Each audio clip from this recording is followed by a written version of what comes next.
আজকে আমরা অরবিট এবং অরবিটাল থেকে শুরু করব। আজকে অনেকগুলো অংশ পড়তে হবে আমাদেরকে। প্রথমে এসে অরবিট। অরবিটটা হচ্ছে আসলে, হ্যাঁ, ওয়ালাইকুম আসসালাম। অরবিটটা হচ্ছে তোমার নিউক্লিয়াসের সাপেক্ষে যে কক্ষপথে অবস্থিত, ইলেকট্রনগুলো যে কক্ষপথে অবস্থিত এবং যে কক্ষপথ থেকে, হ্যাঁ বলো, যে কক্ষপথের থেকে ইলেকট্রনগুলো, বলো বলো। এই পিডিএফ ফাইলটা কি আজকে গ্রুপে দেওয়া হবে? এইটা আজকে হয়তো পুরোটা শেষ করা যাবে না, নেক্সট ক্লাসে সময় দিয়ে দিব পুরোটা। হ্যাঁ, তো একটা অরবিটটা হচ্ছে নিউক্লিয়াসের সাপেক্ষে তোমার যে কতগুলো সুনির্দিষ্ট কক্ষপথে থেকে ইলেকট্রনগুলো ঘুরতে থাকে বা আবর্তন করতে থাকে, সেই নির্দিষ্ট কক্ষপথগুলোকে অরবিট বলা হয় বা শক্তিস্তর বলা হয়, ঠিক আছে? অথবা এটাকে সংক্ষেপে আমরা এভাবে বলতে পারি, তোমার যে কক্ষপথে থেকে নিউক্লিয়াসের চারপাশে ইলেকট্রনগুলো আবর্তন করে তাকেই অরবিট বা শক্তিস্তর বলে।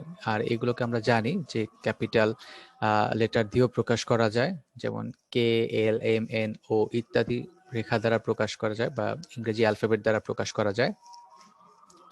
আর অরবিটাল হলো তোমার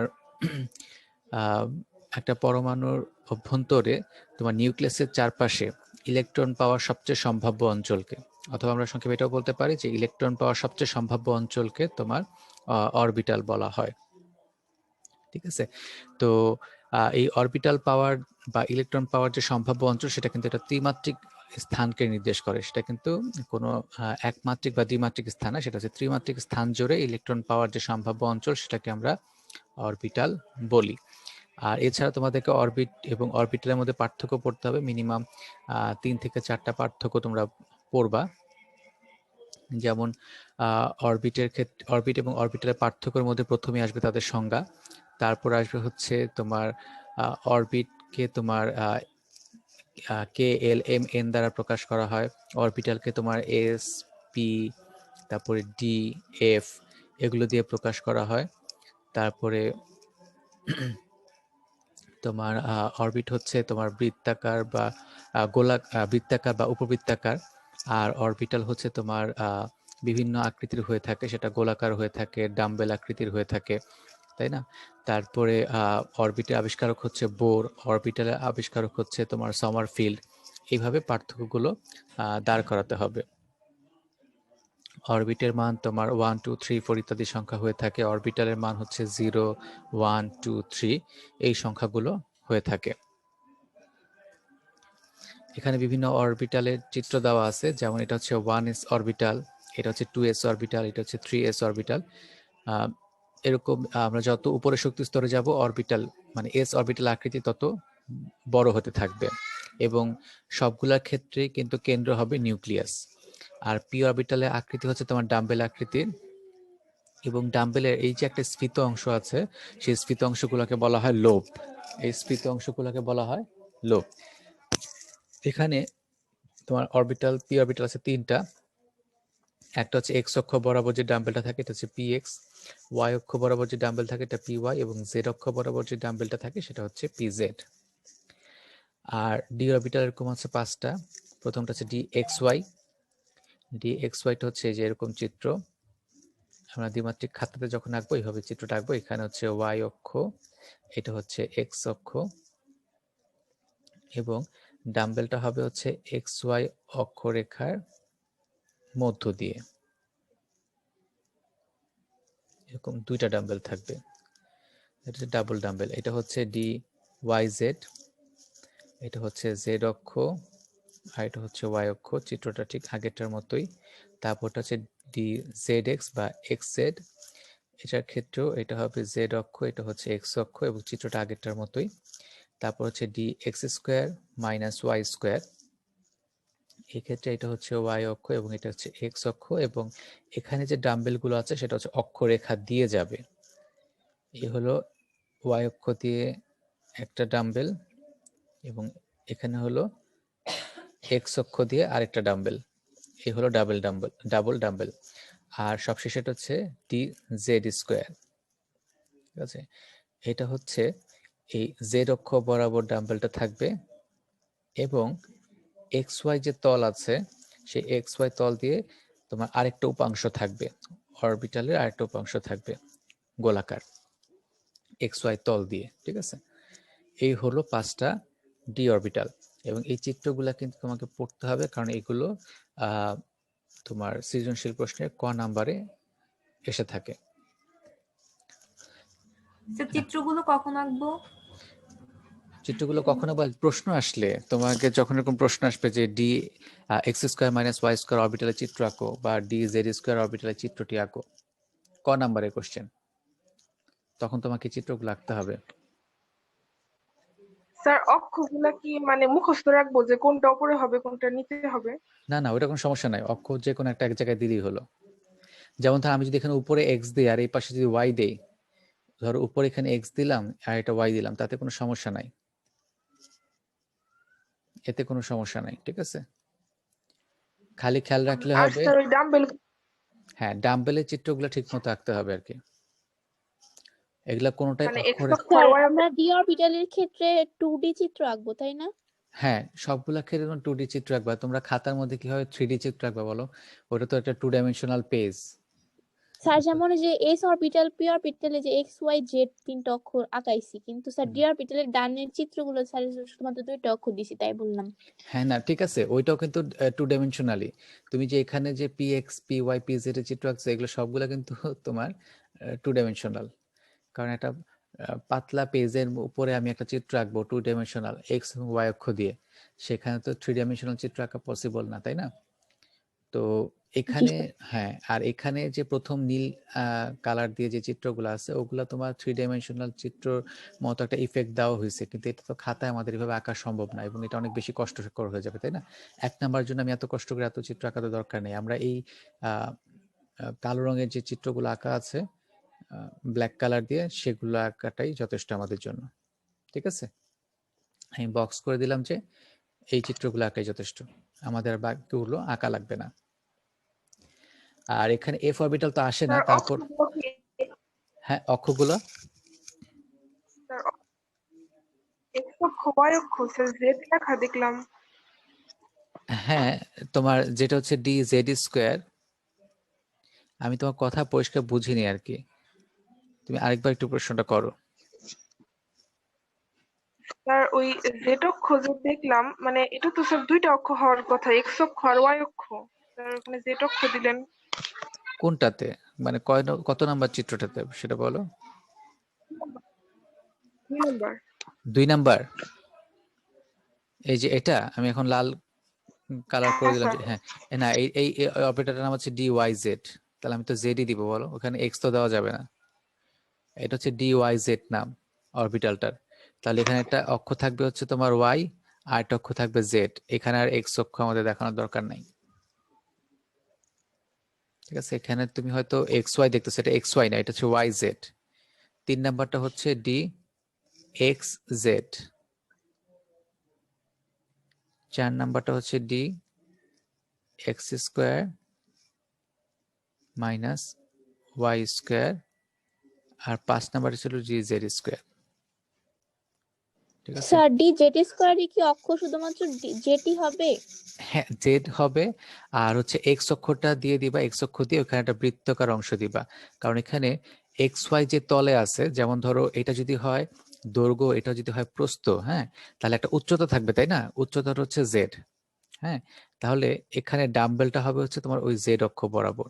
আর এই যে এক্স ওয়াই তলটা আছে সেই এক্স ওয়াই তল বরাবর একটা এরকম বৃত্তাকার উপাংশ রয়ে যাবে, এটাই হচ্ছে ডি জেড স্কোয়ার। জি স্যার। আর এখানে এফ অরবিটাল চিত্রগুলো তোমাদের এমনি দেখানোর জন্য এখানে নিয়ে আসা, এগুলোর চিত্র আসবেও না, তোমাদের আঁকতেও হবে না।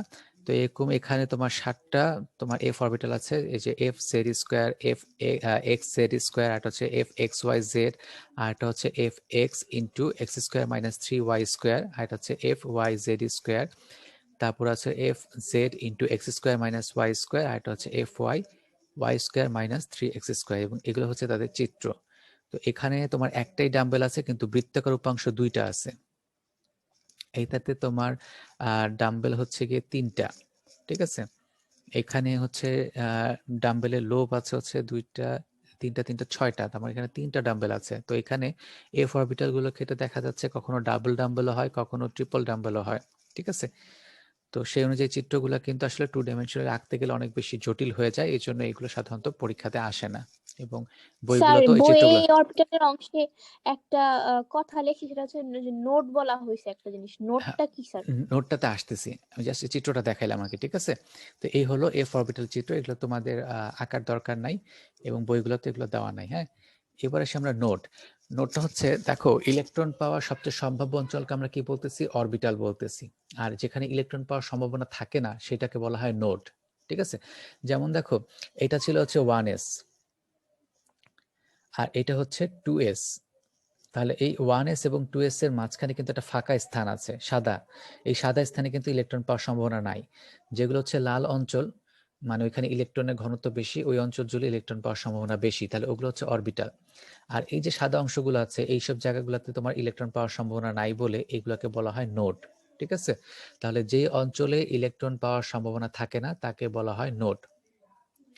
আশা করি তোমরা কথা শুনতে পারছো, পরে আবার এটা দেখে তোমরা কথাটা লিখে রাখবা। নোড হচ্ছে যে অঞ্চলে ইলেকট্রন পাওয়ার সম্ভাবনা থাকে না তাকে নোড বলা হয়, ঠিক আছে। আর এখানে তারপর একটা কথা আসবে, নোডাল তল।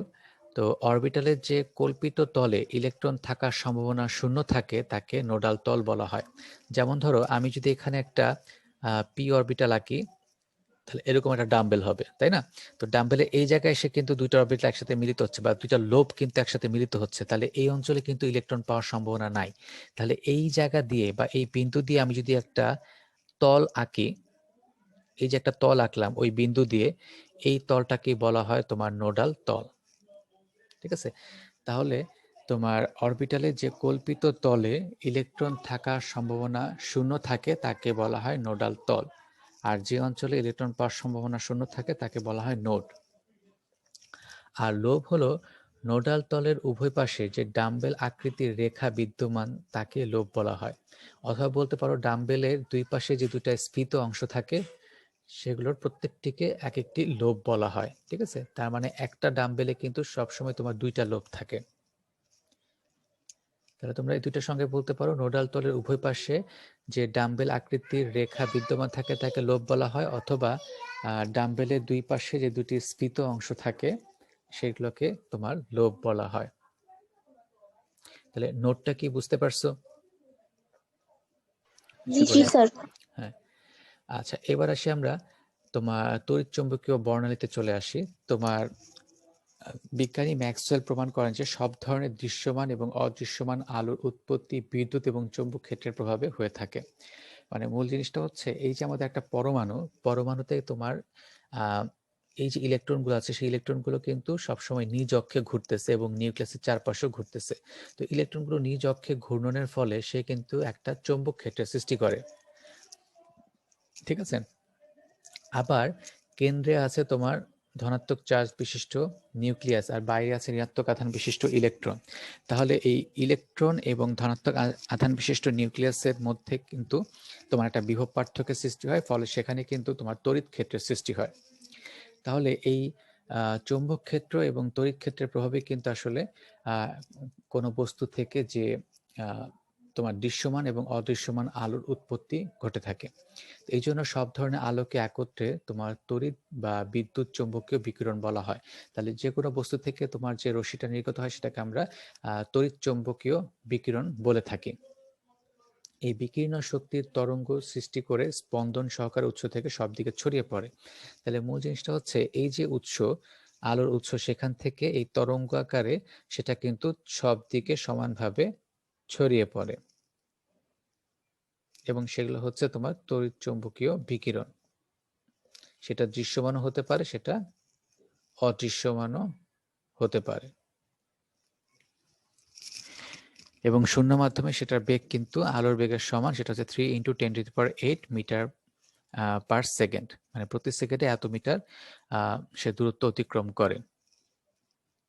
ঠিক আছে, তো এই ক্ষেত্রে তোমার আলোক শক্তির তরঙ্গ হওয়ায় আলোর তরঙ্গ দৈর্ঘ্য এবং স্পন্দন সংখ্যা বা তোমরা বলতে পারো কম্পাঙ্ক ফ্রিকোয়েন্সি রয়েছে, যা নিম্নরূপে পরস্পরের সাথে তোমার ব্যস্তানুপাতিক হয়ে থাকে। তার মানে ওই ল্যামডার সাথে তোমার যে কম্পাঙ্ক সেটার যে সম্পর্ক সেগুলো কিন্তু ব্যস্তানুপাতিক হয়ে থাকে।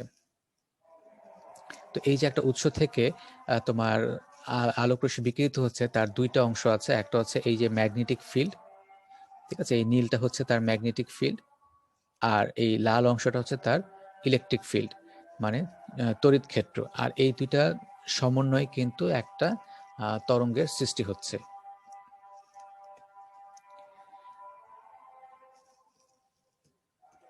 তো এখানে তোমার কিছু তড়িৎ চৌম্বকীয় বর্ণালী শ্রেণী বিভাগটা দেওয়া আছে এখানে। যেমন এই রশ্মিগুলোকে আমরা কয়েকটা 7টা শ্রেণীতে ভাগ করতে পারতেছি। একটা হচ্ছে গামা রশ্মি, যার তরঙ্গ দৈর্ঘ্য সবচেয়ে কম, তারপর হচ্ছে রঞ্জন রশ্মি, তারপরে অতি বেগুনি রশ্মি, তারপর হচ্ছে দৃশ্যমান রশ্মি, তারপরে অবলোহিত রশ্মি, তারপরে মাইক্রোওয়েভ, তারপর হচ্ছে রেডিও ওয়েভ রশ্মি, এগুলো আছে।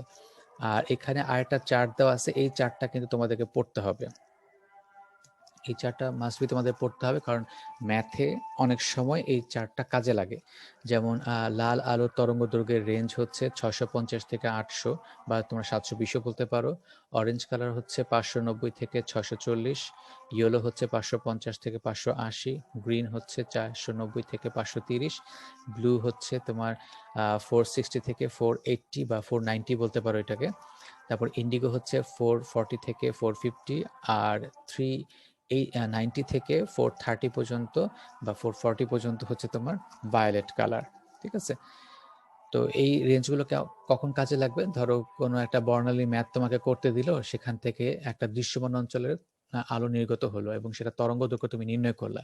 এখন প্রশ্ন যদি ঘ নাম্বার এসে থাকে, তখন প্রশ্নটা এইভাবে আসতে পারে যে এইটা কোন বর্ণের তরঙ্গ দৈর্ঘ্য বিকিরণ করতেছে সেটা নির্ণয় করো।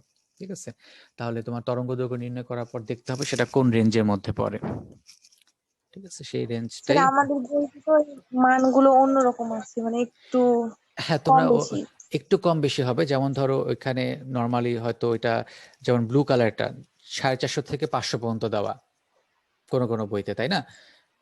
তোমরা যে বই থেকে ফলো করো না কেন, মানে মোট কথা তোমাকে এই মানগুলো পড়তে হবে।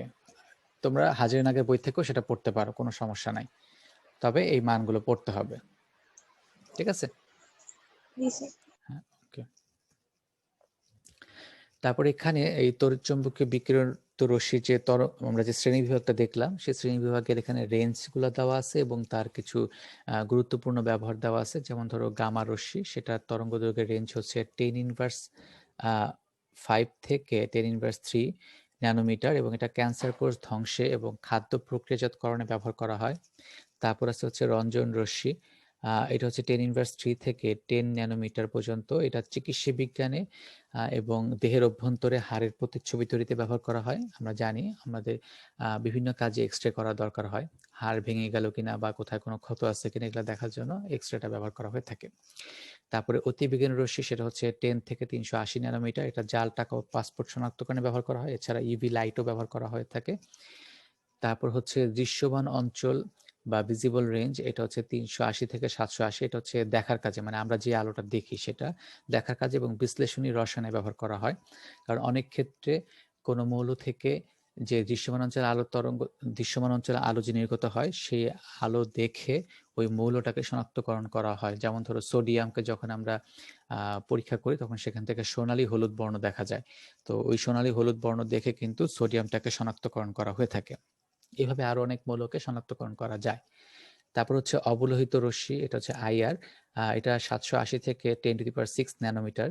এটা হচ্ছে রিমোট কন্ট্রোল, তারপরে ফিজিওথেরাপি, আর এটা হচ্ছে অপটিক্যাল ফাইবারে এটা ব্যবহার করা হয়ে থাকে। ঠিক আছে, তারপরে সিটি স্ক্যানেও কিন্তু আইআর রশ্মি ব্যবহার করা হয়ে থাকে। তারপর হচ্ছে মাইক্রোওয়েভ। মাইক্রোওয়েভটা হচ্ছে 10⁶ থেকে 10⁹ ন্যানোমিটার, অনেক বড় তরঙ্গ দৈর্ঘ্য, এবং এটা রান্নার কাজে ব্যবহার করা হয়, মোবাইল ফোনের মাধ্যমে তথ্য আদান প্রদানে ব্যবহার করা হয়, ওয়াইফাই তে তোমার মাইক্রোওয়েভটা ব্যবহার করা হয়, মাইক্রোওভেনে ব্যবহার করা হয়। তারপর হচ্ছে বেতার তরঙ্গ, এটা হচ্ছে সবচেয়ে বড়, এটা হচ্ছে 1 থেকে 10⁵ মিটার, মানে প্রায় 1 কিলোমিটার পর্যন্ত। এটা টিভি সিগন্যাল, তারপর এমআরআই, এগুলোতে ব্যবহার করা হয়ে থাকে। এই ব্যবহারগুলো জাস্ট আমরা একটু জানবো এমসিকিউ পারপাসে, ঠিক আছে। এরপর আসি আমরা স্যার এগুলো হাইড্রোজেন। কি স্বাস্থ্যের জন্য ক্ষতিকর? আমরা তো লাস্টের গুলা ওয়াইফাই ইউজ করি, একদম পাশেই থাকি স্যার। না না না, হ্যাঁ ওগুলা এগুলো এত বেশি ক্ষতিকর না, কারণ এগুলো তরঙ্গ দৈর্ঘ্য বড়, ঠিক আছে। তরঙ্গ দৈর্ঘ্য যত ছোট হবে তোমার ফ্রিকোয়েন্সি তত কি হবে, বড় হবে, তাই না? তো সেগুলো তোমার সবচেয়ে বেশি ক্ষতিকর হবে, যেমন গামা রশ্মি, এক্স রে রশ্মি। এগুলো তরঙ্গ দৈর্ঘ্য ক্ষুদ্র হওয়ার কারণে তোমার শক্তির মানটা কি হবে বলতো? তরঙ্গ দৈর্ঘ্যের সাথে শক্তির সম্পর্কটা কি, কে বলতে পারবা? ব্যস্তানুপাতিক। তার মানে তরঙ্গ দৈর্ঘ্য যত, হ্যাঁ হ্যাঁ, তাহলে তরঙ্গ দৈর্ঘ্য যত ছোট হবে শক্তির মান তত বেশি হবে, আর শক্তি যত বেশি শরীরের জন্য তত বেশি ক্ষতিকর। স্যার আলফা রশ্মি ক্ষতি হবে? আলফা রশ্মি, হ্যাঁ অবশ্যই অবশ্যই অবশ্যই, ওইটা তো তেজস্ক্রিয় রশ্মি না, তেজস্ক্রিয় রশ্মি তো তরঙ্গ দৈর্ঘ্য ক্ষুদ্র এবং এটা শক্তিও বেশি, ওগুলো অবশ্যই শরীরের জন্য ক্ষতিকর। ধরেন বাসায় তো অনেক রেডিয়ামের বিভিন্ন জিনিসপাতি আছে, আপনার শোপিস আছে বা বাসায় থাকে, ওগুলো অনেক ক্ষতি না? শোনো, রেডিয়ামের একটা ব্যাপার আছে কি, ওটা কিন্তু রেডন দিয়ে তৈরি না, ওইটাকে আসলে রেডিয়াম বলতে বোঝাচ্ছে যেখান থেকে তোমার আলোক ছটা নির্গত হয় আর কি। হ্যাঁ, ওটা হচ্ছে ফ্লোরোসেন্স জাতীয় পদার্থ ব্যবহার করা হয়, ওগুলা শরীরের জন্য ক্ষতিকর না সেরকম, ঠিক আছে। ফ্লোরোসেন্স জাতীয় পদার্থ ওইভাবে তোমার ক্ষতিকর, ওখান থেকে জাস্ট দৃশ্যমান অঞ্চলে আলো নির্গত হয়, এনার্জিতে বেশি নির্গত হয়। আচ্ছা, এরপর আসি আমরা হাইড্রোজেন পরমাণুর বর্ণালী। এটা খুব, হ্যাঁ বলো, কারো কোনো কোশ্চেন ছিল কি? লোভটা বুঝি নাই স্যার। কোনটা কোনটা?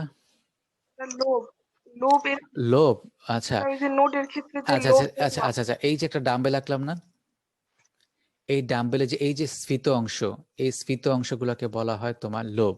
তো একটা ডাম্বেলে এরকম দুইটা স্ফীত অংশ থাকে, এই প্রত্যেকটাকে বলা হয় এক একটা লোভ, বুঝতে পারছো?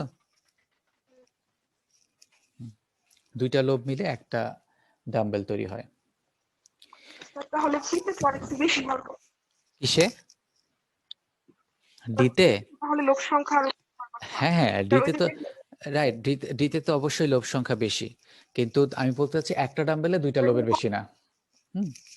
তা কোনো অরবিটালে যদি তোমার দুইটা ডাম্বেল থাকে তাহলে 4টা লোভ, এফ অরবিটালে তোমার 3টা ডাম্বেলও থাকে, সেক্ষেত্রে 6টা লোভ থাকে, বুঝতে পারছো কি? আচ্ছা, এরপর আসি আমরা হ্যাঁ হাইড্রোজেন পরমাণুর বর্ণালীতে আসি। এটা খুবই ইম্পর্টেন্ট একটা অংশ, কারণ অনেক সময় হয় কি যে এরকম একটা পরমাণু দেওয়া থাকে, ধরো এইচ হাইড্রোজেন বলে এটার বর্ণালীর ব্যাখ্যা করো, অথবা ধরো একটা চিত্র দেওয়া আছে এরকম প্লাস দিয়ে এরকম চিত্র দেওয়া আছে, ইলেকট্রন উপর শক্তি স্তর থেকে নিম্ন শক্তি স্তরে নেমে আসতেছে, অথবা নিম্ন শক্তি স্তর থেকে উচ্চ শক্তি স্তর যাচ্ছে, এখানে বলে দিল পারমাণবিক সংখ্যা হচ্ছে 1। তো এই মৌলটা হচ্ছে হাইড্রোজেন, বলতে পারে উদ্দীপকের মৌলটির বর্ণালী সৃষ্টি প্রক্রিয়াটি ব্যাখ্যা করো বা বিশ্লেষণ করো। অতএব এটা খুব ইম্পর্টেন্ট একটা কোশ্চেন। তো হাইড্রোজেন পরমাণুর বর্ণালী জানার আগে আমি আরো কয়েকটা জিনিস বলে দিচ্ছি বর্ণালী ব্যাপারটা। বর্ণালীটা আসলে কি, কে বলতে পারবা?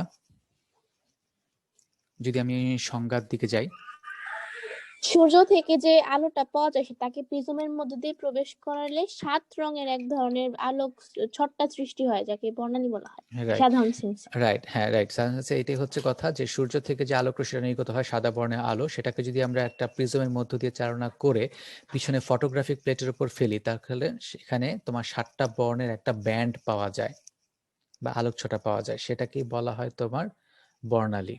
ঠিক আছে, এখন কথা হচ্ছে আমরা বর্ণালীটা আসলে কিভাবে সৃষ্টি করে থাকি। যখন কোনো একটা পদার্থ আমরা বর্ণালী নির্ণয় করতে চাই, তখন প্রথমত সেই মৌলটাকে তোমার উত্তেজিত করে গ্যাসীয় অবস্থায় নিতে হয়, কারণ কঠিন অবস্থায় বা তরল অবস্থায় কিন্তু সেভাবে সে বর্ণালী সৃষ্টি করে না, গ্যাসীয় অবস্থায় সৃষ্টি করে। তাহলে যে কোনো মৌলকে আগে তাপ দিয়ে বা শক্তি প্রয়োগ করে তোমাকে কিন্তু গ্যাসীয় অবস্থা নিতে হবে। গ্যাসীয় অবস্থায় নেওয়ার পর যখন আরো তাপ প্রয়োগ করা হয়, তখন কিন্তু অণু ভেঙে পরমাণুতে রূপান্তরিত হয়। তারপর ইলেকট্রনগুলো নিম্ন শক্তি স্তর থেকে উচ্চ শক্তি স্তরে যায়, এবং সেই ইলেকট্রনটা যখন আবার উপরের শক্তি স্তর থেকে নিম্ন শক্তি স্তরে নেমে আসে, তখন সে শক্তি বিকিরণ করে। এর ফলে কিন্তু আমরা বর্ণালী পাই, এবং সেটা হতে পারে দৃশ্যমান, সেটা হতে পারে অদৃশ্যমান। যদি সেটা তোমার 380 থেকে 780 ন্যানোমিটারের ভেতরে হয়, তবে সেটা হচ্ছে দৃশ্যমান। আর যদি সেটা 380 ন্যানোমিটারের কম হয় বা 780 ন্যানোমিটারের বেশি হয়, তাহলে সেটা হচ্ছে অদৃশ্যমান। ঠিক আছে, এখন কথা হচ্ছে এই যে ইলেকট্রন যখন উপরের শক্তি স্তর থেকে নিম্ন শক্তি স্তরে নেমে আসবে, তখন একটা ইলেকট্রনে আসার জন্য কিন্তু বর্ণালীতে তুমি একটা মাত্র রেখা পাওয়ার কথা, স্পেকট্রামে একটা মাত্র রেখা পাওয়ার কথা।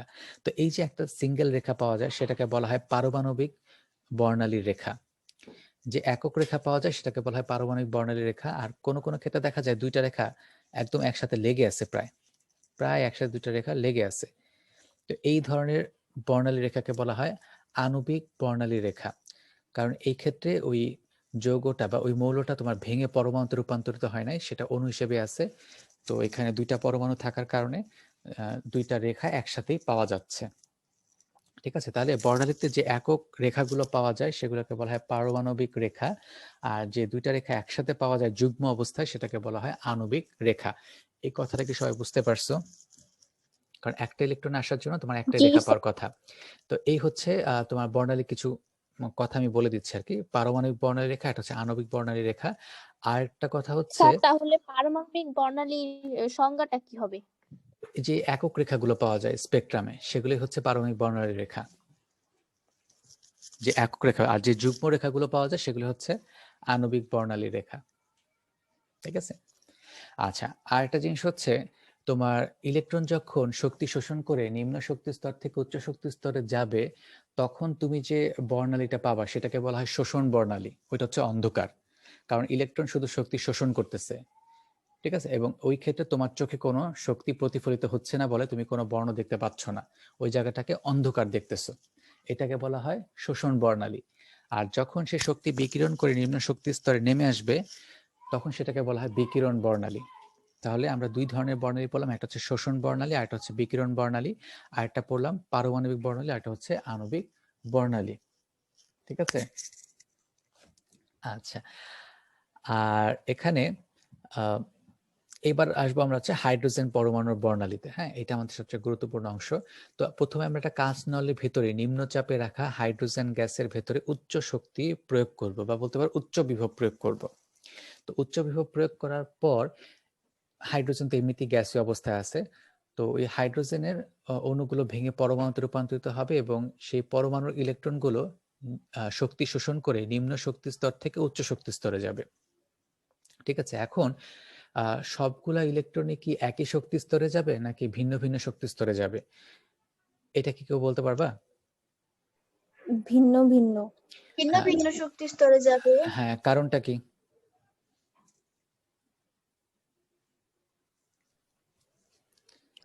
কারণ স্যার যে ইলেকট্রন বেশি শক্তি পাবে সে তত উপরের শক্তি স্তরে উঠতে পারবে।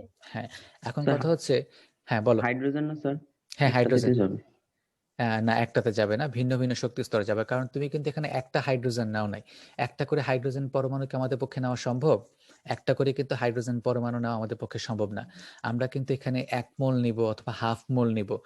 1 মোল বা হাফ মোল মানে কিন্তু অসংখ্য হাইড্রোজেন পরমাণু সেখানে। তাই না? কারণ 1 মোল মানেই বোঝায় যে তোমার 6.023 ইন্টু 10^23, তাহলে হাফ মোল নিলেই বা কত হবে? বুঝতে পারছো, অনেক অনেক সংখ্যক এখানে হাইড্রোজেন পরমাণু আছে। আর সবগুলো হাইড্রোজেন পরমাণু কিন্তু ওই যে তুমি উচ্চ বিভব প্রয়োগ করতেছো বা শক্তি প্রয়োগ করতেছো, সেই শক্তির উৎসের কাছাকাছি থাকবে না। আমি যদি এরকম একটা টিউব নেই আর এই জায়গা থেকে যদি উচ্চ বিভব প্রয়োগ করা হয়, তাহলে যে হাইড্রোজেন পরমাণুগুলো ওই শক্তির উৎসের কাছাকাছি থাকবে তারা বেশি শক্তি শোষণ করবে। সেই ক্ষেত্রে ওই হাইড্রোজেন পরমাণুর ইলেকট্রনটা দেখা যাবে নিম্ন শক্তি স্তর থেকে অনেক উপরে শক্তি স্তরে চলে গেছে। সেটা হতে পারে 7, সেটা হতে পারে 8, সেটা হতে পারে 9 বা 10। আবার যেগুলো শক্তির উৎস থেকে দূরে আছে তারা কম শক্তি শোষণ করবে, তাহলে তাদের ক্ষেত্রে ইলেকট্রন অত বেশি উপরে শক্তি স্তরে যাবে না। দেখা যাবে কারো ক্ষেত্রে 5-এ যাচ্ছে, কারো ক্ষেত্রে 4-এ যাচ্ছে। আর যার ক্ষেত্রে একদমই কম শক্তি শোষণ করতেছে তার ক্ষেত্রে দ্বিতীয় শক্তি স্তর বা তৃতীয় শক্তি স্তরে যাচ্ছে। তারপর যখন আমরা উচ্চ বিভব প্রয়োগ করা বন্ধ করে দিব, তখন সেখান থেকে দেখা যাবে একটা গোলাপি বর্ণের আভা সৃষ্টি হচ্ছে, তার মানে সে শক্তি বিকিরণ করতেছে। এখন এই শক্তি বিকিরণ করে ইলেকট্রনগুলো কিন্তু আবার সবাই একদম মানে একবারই প্রথম শক্তি স্তরে নেমে আসবে না, তারা উপরে বিভিন্ন শক্তি স্তর থেকে নিম্নের বিভিন্ন শক্তি স্তরে নেমে আসবে। এইটা কিন্তু আসলে ডিপেন্ড করে বা নির্ভর করে তার চারপাশের পরিবেশের উপরে। এখন যে হাইড্রোজেন পরমাণুর চারপাশ তোমার দ্রুত শীতল হয়ে যাবে, সে দ্রুত শক্তি বিকিরণ করে নিম্ন শক্তি স্তরে নেমে আসবে। আর যার চারপাশে পরিবেশ তখনও বেশ উত্তপ্ত থাকবে, তার ক্ষেত্রে কিন্তু সে অত দ্রুত নিচের শক্তি স্তরে নেমে আসতে পারবে না। দেখা যাবে সে প্রথমে ধরো 9 থেকে 6 নেমে আসলো, তারপর 6 থেকে 4, 4 থেকে 3, 3 থেকে 2, 2 থেকে 1, এইভাবে সে ধীরে ধীরে ধীরে ধীরে শক্তি বিকিরণ করে নিম্ন শক্তি স্তরে নেমে আসবে। তাহলে এখানে কিন্তু বর্ণালীতে অনেকগুলো রেখা পাওয়া যাবে। দেখা যাবে কারো ক্ষেত্রে ইলেকট্রন উপরের যে কোনো শক্তি স্তর থেকে 1 নম্বরে নেমে আসতেছে, কারো ক্ষেত্রে উপরের শক্তি স্তর থেকে 2 নম্বরে নেমে আসতেছে, কারো ক্ষেত্রে উপরের শক্তি স্তর থেকে 3 নম্বরে নেমে আসতেছে, কারো ক্ষেত্রে উপরের শক্তি স্তর থেকে 4 নম্বরে, কারো ক্ষেত্রে 5 নম্বর, কারো ক্ষেত্রে 6 নম্বরে নেমে আসতেছে। ঠিক আছে? তাহলে আমরা এই জন্য আসলে বর্ণালীতে কিন্তু অসংখ্য রেখা পাই এবং একটা সিঙ্গেল সিঙ্গেল রেখা পাই, মানে একক রেখা পাই। এগুলোকে বলা হয় হাইড্রোজেনের পারমাণবিক বর্ণালী রেখা। এবং এইভাবে আসলে হাইড্রোজেন পরমাণুর বর্ণালীর সৃষ্টি হয়। এবং তোমরা যখন এই অ্যান্সারটা লিখবা, এইভাবে কথাগুলো বলার পর অবশ্যই এই যে এই চিত্রটা দেওয়া আছে, এই চিত্রটা তোমরা অবশ্যই দিবা। ঠিক আছে? তো এখানে যে কথাগুলো লেখা আছে আমি মোটামুটি সেই কথাগুলোই বললাম, বরঞ্চ তার চেয়ে বেশি কিছু কথা বললাম। এগুলো তোমরা অবশ্যই লিখবা। তো ইলেকট্রন যখন উপরের কোনো শক্তি স্তর থেকে একদম প্রথম শক্তি স্তরে নেমে আসে, যেমন দেখো ইনফিনিটি থেকে, মানে উপরে কোন শক্তি স্তরের কাছে সেটা তো আমি জানি না, আমরা ধরে নিলাম ইনফিনিটি পর্যন্ত গেছে। তো উপরে এরকম শক্তি স্তর থেকে যখন ইলেকট্রনগুলো প্রথম শক্তি স্তরে নেমে আসে, তখন যে আমরা সিরিজটা পাই সেটাকে বলা হয় তোমার লাইম্যান সিরিজ। এবং এই লাইম্যান সিরিজের রেখাগুলো হলো তোমার ইউভি রশ্মি, এটা হচ্ছে ইউভি। তারপরে উপরের যে কোনো শক্তি স্তর থেকে যখন ইলেকট্রনগুলো দ্বিতীয় শক্তি স্তরে নেমে আসে, তখন সেটাকে আমরা বলি বামার সিরিজ। এটা হচ্ছে দৃশ্যমান অঞ্চলের আলো, ভিজিবল রেঞ্জ। তারপরে হচ্ছে উপরের শক্তি স্তর থেকে যখন 3 নম্বর শক্তি স্তরে নেমে আসে, তখন সেটাকে আমরা বলি প্যাসচেন সিরিজ। এটা হচ্ছে আইআর রশ্মি, মানে ইনফ্রারেড রশ্মি, এটা হচ্ছে নিয়ার ইনফ্রারেড। ঠিক আছে? আর যখন উপরে কোনো শক্তি স্তর থেকে 4 নম্বর শক্তি স্তরে নেমে আসে, তখন সেটাকে আমরা বলি ব্র্যাকেট সিরিজ। এটা হচ্ছে ফার ইনফ্রারেড। তারপরে উপরের যে কোনো শক্তি স্তর থেকে যখন পঞ্চম শক্তি স্তরে নেমে আসে, তখন সেটাকে আমরা বলি ফোন্ট। এটা হচ্ছে ফার ইনফ্রারেড। আর উপরের যে কোনো শক্তি স্তর থেকে যখন 6 নাম্বার শক্তি স্তরে নেমে আসে, তখন সেটাকে আমরা কি বলি? কে বলতে পারবা? হামফিস নাকি? রাইট, হামফ্রিস সিরিজ বলা হয়। ঠিক আছে? এবং সেটাও কিন্তু আইআর রশ্মি, ফার আইআর রশ্মি। এখন পর্যন্ত এই 6টা সিরিজ আবিষ্কৃত হয়েছে। ভবিষ্যতে হয়তো আরো স্যার সিরিজ আমরা কি আবিষ্কৃত। 5টা পর্যন্ত না, বইতে 6টাই দেওয়া আছে। পড়বো? না না, 6টা পর্যন্ত পড়বা, বইতে 6টাই দেওয়া আছে। এই 6 নাম্বারটা হচ্ছে, প্রথমে 6টা বলা আছে, কিন্তু পরবর্তীতে 6টা বলা আছে। হ্যাঁ পরবর্তীতে 5টাই দেওয়া, কিন্তু প্রথমে কিন্তু 6টা দেওয়া আছে। ঠিক আছে? এই জন্য আমরা এই 6টার নামই পড়ে রাখবো। কিন্তু অঙ্ক করার ক্ষেত্রে সাধারণত হামফ্রিজটা আসে না, ওই প্যাসচেন পর্যন্তই, ফুন্ড পর্যন্তই দেওয়া থাকে। ফুন্ডের অঙ্ক সাধারণত আসে না, ওই লাইম্যান, বামার, প্যাসচেন, আর সর্বোচ্চ বেশি হলে ব্র্যাকেট সিরিজ পর্যন্ত আসে। তবে তোমরা এই ক্ষেত্রে ওই 6টাই দিয়ে দিও। এখানে বইতে কমন 5টা বলে এই 5টা নাম এখানে উল্লেখ করা হয়েছে। তাও তোমরা হামফ্রিজটা জেনে নিও আর কি, এটা জানা থাকা দরকার। এখন পর্যন্ত 6টা সিরিজ আবিষ্কৃত হয়েছে। তো তোমরা যখন এরকম হাইড্রোজেন পরমাণুর বর্ণালী ব্যাখ্যা করবা তখন অবশ্যই কথাগুলা বলার পর এই সিরিজটা অবশ্যই তোমরা আঁকবা, ঠিক আছে? কারণ 4 নাম্বার একটা কোশ্চেন এতটুকু মতো না দিলে হবে না। স্যার হাইড্রোজেনের তো একটা শক্তি স্তর। না, একটা শক্তি স্তর, তার বাকিগুলা কই গেল? বাকিগুলোর জায়গা কি খালি নাই? যেমন ধরো তুমি বলতেছো যে সোডিয়ামের একটা ইলেকট্রনকে উত্তেজিত করে তুমি নিম্ন শক্তি স্তর থেকে উচ্চ শক্তি স্তরে নিয়ে গেলা। যদিও আমি এই জিনিসগুলো এখনো পড়াই নাই, তারপর তোমরা কলেজে তো পড়ছো, এই সোডিয়ামের বর্ণ পড়ছো না শিক্ষা পরীক্ষায়? জি স্যার। হ্যাঁ, ওটা কি বর্ণ দেখায়? সোনালী হলুদ। এখন কথা হচ্ছে, সোনালী হ্যাঁ আমি সেটা, বলি, হ্যাঁ এখন প্রশ্নটা কে করছিল জানো? হাইড্রোজেনে একটা প্রশ্ন না, মানে কে যেন বললা যে হাইড্রোজেনে একটা, হ্যাঁ, স্যার আমি হ্যাঁ আনিকা, আচ্ছা ঠিক আছে, তোমাকে জিজ্ঞেস করি কিভাবে তোমার শিক্ষা পরীক্ষা বর্ণ প্রদর্শন করে সেটা কি তুমি বলতে পারবা? মানে এটা কি জানো? জি স্যার জানি, কিন্তু একটু রিভিশন দিতে হবে। আচ্ছা আচ্ছা, ধরো আমি ধরো তো বলে দিচ্ছি। এখানে যেটা হয় যে সোডিয়াম লবণের মধ্যে তো সোডিয়াম আয়ন থাকে তাই না, সোডিয়াম প্লাস, এবং সেইখানে তার জি স্যার। চারপাশে কিন্তু ক্লোরাইড লবণগুলো থাকে।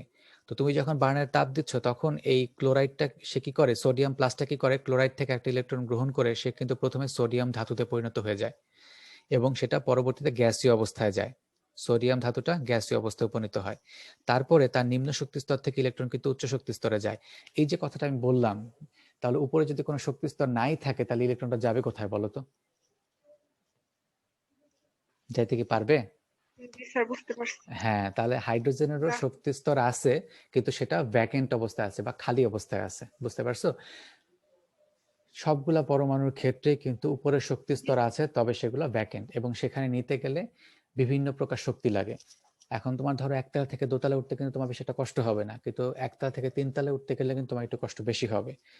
আবার একতলা থেকে 5তলা উঠতে গেলে আরো বেশি কষ্ট হবে, একতলা থেকে 10তলা উঠতে গেলে আরো কষ্ট হবে, তাই না? তাহলে ওইটা নির্ভর করছে তুমি কি পরিমাণ শক্তি দিচ্ছ তার উপর ডিপেন্ড করে ইলেকট্রনটা ট্রানজিশন করবে বা স্থানান্তরিত হবে, ঠিক আছে? সেই শক্তি স্তর কি ইনফিনিটি? হ্যাঁ হ্যাঁ, শক্তি স্তর ইনফিনিটি।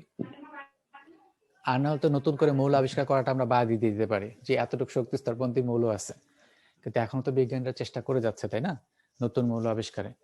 তার মানে নতুন অলরেডি কিন্তু 7ম পর্যায় শেষ, শেষ না, কমপ্লিট হয়ে গেছে না পর্যায় সারণীতে? জি স্যার। হ্যাঁ, তাহলে এর পরবর্তী আবিষ্কৃত হলে কিন্তু নতুন পর্যায়েও আসতে পারে অথবা ওই এফ ব্লক গুলোতেও আসতে পারে। তাহলে নতুন শক্তি স্তর তো আরো আবিষ্কৃত হতেই পারে, অতএব সেটা ইনফিনিটি। আচ্ছা, তাহলে আমরা পরবর্তী অংশে যাই। তো এখানে এই হাইড্রোজেন পরমাণুর বর্ণালীর তরঙ্গ দৈর্ঘ্য নির্ণয়ের জন্য তোমার ওই বোরের যে পরমাণু মডেল ছিল সেখান থেকে আমরা একটা সূত্র বা সমীকরণ ডিরাইভ করতে পারি, যেটা ডিরাইভ করেছেন হচ্ছে রিডবার্গ। এটাকে রিডবার্গ সমীকরণ বলা হয় এবং সমীকরণটা হচ্ছে তোমার 1/λ ইকুয়ালস টু হচ্ছে নিউ বার। 1/λ মানে হচ্ছে তরঙ্গ সংখ্যা, এই তরঙ্গ সংখ্যাকে নিউ বার দ্বারাও প্রকাশ করা হয়। নিউ বার ইকুয়ালস টু হচ্ছে RH into 1/n1 square minus 1/n2 square. Time শেষ হয়ে গেলে কিন্তু তোমরা আবার এই লিঙ্কে জয়েন করো, ঠিক আছে? ওকে, তো এখানে n1 এবং n2 হচ্ছে বিভিন্ন পূর্ণ সংখ্যা এবং তোমরা সবসময় এটা মনে রাখবা n1টা হচ্ছে নিম্ন শক্তি স্তর আর n2টা হচ্ছে উচ্চ শক্তি স্তর, ঠিক আছে? কোত্থেকে আসলো কোথায় গেল সেটা আমাদের জানার দরকার নেই, সবসময় এটা দিয়ে করবা। আর না হলে ল্যামডার মানটা কিন্তু নেগেটিভ চলে আসার সম্ভাবনা থাকে অনেক সময়। সবসময় n1টা হচ্ছে নিম্ন শক্তি স্তর আর n2টা হচ্ছে উচ্চ শক্তি স্তর, সেটা শোষণ বর্ণালী হোক আর বিকিরণ বর্ণালী হোক, ঠিক আছে? সবসময় নিম্ন শক্তি স্তর থেকে উচ্চ শক্তি স্তর বিয়োগ করব? হ্যাঁ হ্যাঁ, আর না হলে এটা তো 1/, দেওয়া তাই না? তো এখন তুমি যদি ওই n1 এর মানটা বড়টা ধরে ফেলো আর n2 এর মানটা ছোট ধরো, তাহলে তো দেখা যাবে এখানে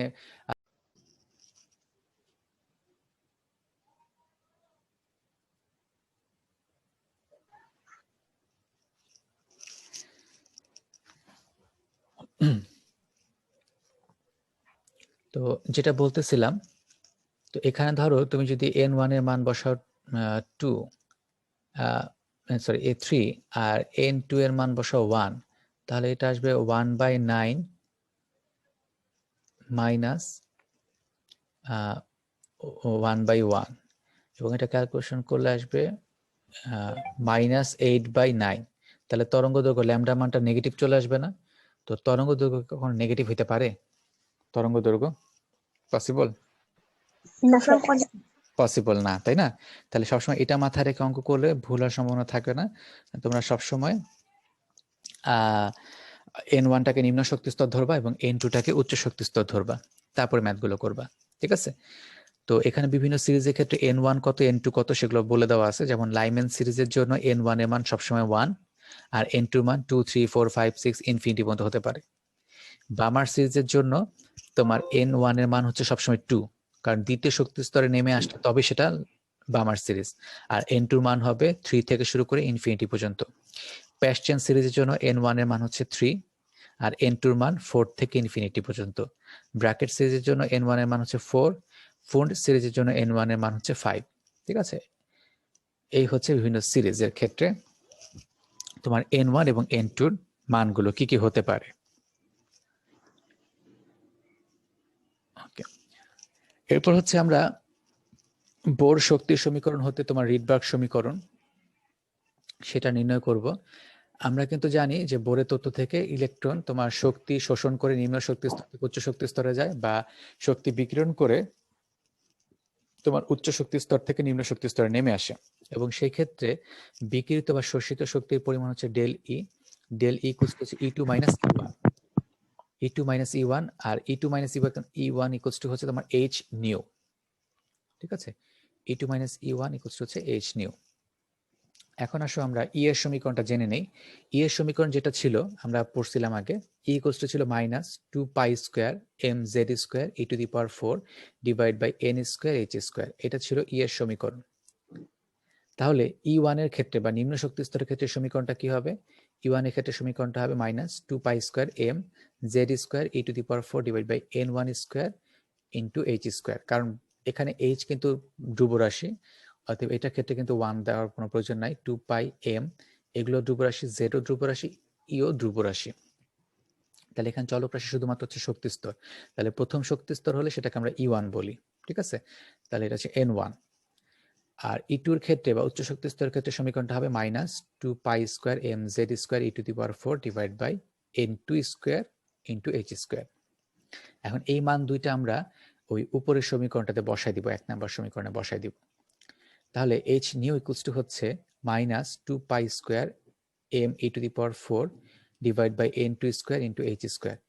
এখানে ওই z²টা বাদ পড়ে গেছে, কারণ এটা হচ্ছে তোমার হাইড্রোজেন পরমাণুর ক্ষেত্রে করা হচ্ছিল, ঠিক আছে? তো তুমি ইচ্ছা করলে এখানে z² অংশটা রেখে দিতে পারো, আমরা পরবর্তীতে এটাকে সরাই নিব না। আর E1 এর মান যখন বসাবো তো মাইনাসে মাইনাসে প্লাস হয়ে যাবে, কারণ E1 এর সামনেটা মাইনাস ছিল আর E1 এর সমীকরণের মধ্যে একটা মাইনাস ছিল, তাহলে মাইনাসে মাইনাসে প্লাস হয়ে গেল।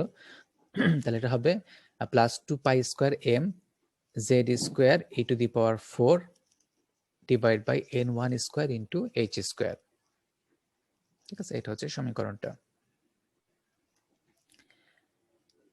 তাহলে আমরা লিখতে পারি h nu equals to 2π² m e⁴ z²। এই অংশটা আমরা কমন নিয়ে ফেললাম, নিচে হচ্ছে h²। এই অংশটা আমরা কমন নিয়ে ফেললাম, তাহলে থাকলো হচ্ছে 1/n1² মাইনাস 1/n2²। আমরা আবার একটু আগের পেজটাতে যাই। এই সমীকরণ দুটাতে কিন্তু তোমার এই n2 এবং n1 ছাড়া বাকি সব জিনিসই কিন্তু কমন নেওয়া যায়। আর কমন নিলে আমরা প্লাস অংশটা আগে লিখবো, মানে n1 অংশটা আগে লিখবো, মাইনাস হবে n2 অংশটা। তাহলে সমীকরণটা দাঁড়াচ্ছে 2π² m e⁴ z² divide by h² into 1/n1² minus 1/n2²। আর নিউ সমান আমরা জানি এবার c বাই ল্যামডা, তাহলে এই সমীকরণটা হচ্ছে h c by lambda equals to 2π² m e⁴ z² divide by h²। বাকি অংশ তো আছেই 1/n1² মাইনাস 1/n2²। এখন আমরা এই hc অংশ যেটা আছে এটাকে সমীকরণের এই ডান পাশে নিয়ে আসি। তাহলে সমীকরণটা দাঁড়াবে 1/λ equals to 2π² m e⁴ z² h³ c বা ch³ এই সমীকরণটা আসবে। তো এখানে এই সবগুলোর মান যদি আমরা বসাই দিই, এই 2π² m e⁴ CH³ এই অংশটা যদি আমরা আরেকটা ধ্রুবরাশি দ্বারা প্রতিস্থাপন করি, সেই ধ্রুবরাশিটা হচ্ছে RH, তাহলে সমীকরণটা দাঁড়াবে 1/λ = RH ইন্টু হচ্ছে Z² ইন্টু 1/n1² - 1/n2²। এই সমীকরণটা আসবে, ঠিক আছে? এখানে এই যে সমীকরণটা এখন লেখা আছে, এই সমীকরণটা কিন্তু হচ্ছে হাইড্রোজেন ছাড়া অন্য যে কোনো পরমাণুর ক্ষেত্রে। আর যখন সেটা হাইড্রোজেন পরমাণু হবে তখন সমীকরণটা হবে 1/λ, z এর মান যেহেতু 1, তাহলে সমীকরণটা দাঁড়াবে RH into 1/n1² minus 1/n2²। এই সমীকরণটা আসবে, ঠিক আছে? এটা হচ্ছে হাইড্রোজেনের জন্য, আর এটা হচ্ছে অন্য যে কোনো পরমাণুর জন্য। এই দুইটা সমীকরণে কিন্তু আমাদের জানা থাকতে হবে। তাহলে অন্য যে কোনো পরমাণু বলে সেখানে Z² টার্ম আসবে এবং সেখানে তোমাকে ওই পরমাণুর পারমাণবিক সংখ্যাটা বসাতে হবে। আর হাইড্রোজেন বসলে সেটা 1 হয়ে যাবে, ঠিক আছে? আশা করি তোমরা এটা স্যার বুঝতে এখানে পারছো। আরএসটা কি জানো? আরএসটা হচ্ছে রিডবার্গ ধ্রুবক এবং এটার মানটা হচ্ছে, তুমি যদি সবগুলা মান বসায় দাও 2π² m e⁴ CH³ এই মানগুলো যদি বসায় দাও, তাহলে RH এর মানটা আসবে 1.0967 ইন্টু 10⁷ পার মিটার আসবে, ঠিক আছে? অথবা আমরা এটাকে সেন্টিমিটারও লিখতে পারি, 10967 পার সেন্টিমিটার, ঠিক আছে? স্যার এবং যখন অঙ্ক করব তখন তো মিটারই নিয়ে করব। মিটার নিয়েও করতে পারো, সেন্টিমিটারও করতে পারো, স্যার যখন ন্যানোমিটার করতে অঙ্ক পারো, তুমি যেটা নিয়ে করো কোনো সমস্যা নাই। আবার আরেকটা মান আছে 1.0967 ইন্টু 10⁻²,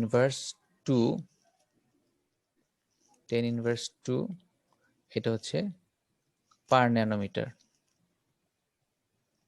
ঠিক আছে? এই হচ্ছে 3টা এককের মান। তুমি 3টাই মনে রাখতে পারো, অঙ্ক করার ক্ষেত্রে তুমি যে কোনো একটা মান ব্যবহার করতে পারো। যদি স্পেসিফিকলি বলে দেয় যে ন্যানোমিটার আকারে নির্ণয় করো, তাহলে ন্যানোমিটারের মানটা ইউজ করবা। যদি মিটারে নির্ণয় করতে বলে মিটারে নির্ণয় করবা। আর যদি কোনো কিছুই বলা না থাকে তাহলে তুমি যে কোনো একটা মান ইউজ করতে পারো।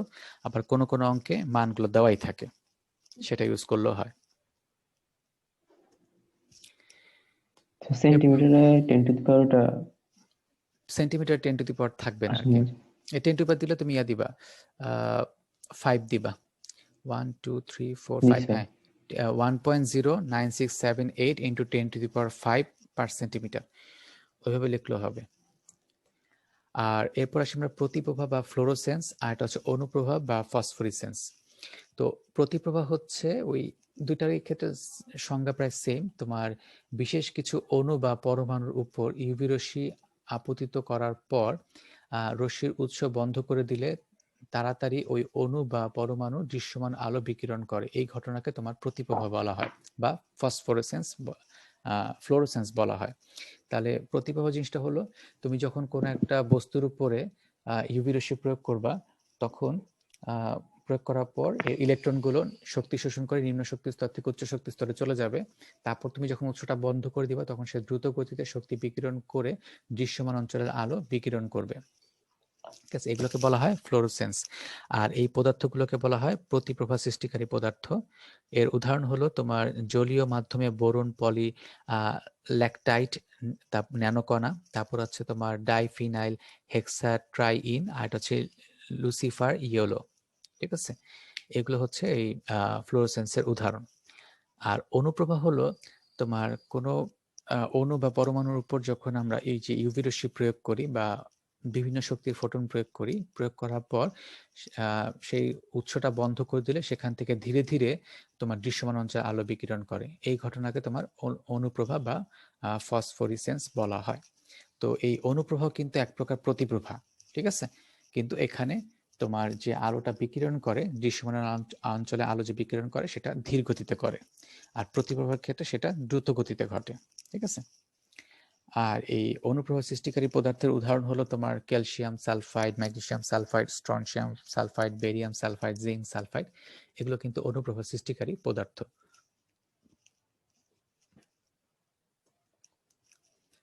এরপর আসি আমরা জাল টাকা ও জাল পাসপোর্ট শনাক্তকরণে তোমার ইউভি রশ্মির ব্যবহার। এটা হচ্ছে আসল টাকা বা আসল পাসপোর্টের তোমার দুইটা সিকিউরিটি ডিভাইস থাকে। হ্যাঁ, আসল টাকা ও পাসপোর্টে তোমার সিকিউরিটি ডিভাইস হচ্ছে দুইটা, একটা হচ্ছে সূক্ষ্ম সুতা আর একটা হচ্ছে তোমার ফসফর কালি। এই দুইটা হচ্ছে তোমার সিকিউরিটি ডিভাইস। তো এখানে এই ফসফর কালি হচ্ছে বা ফ্লোরোসেন্স পদার্থের কালি ব্যবহার করা হয়ে থাকে, যাদের উপর তোমার দৃশ্যমান অঞ্চলের আলো ইউভি রশ্মি ফেললে সেখান থেকে দৃশ্যমান অঞ্চলের আলো বিকিরিত হয়।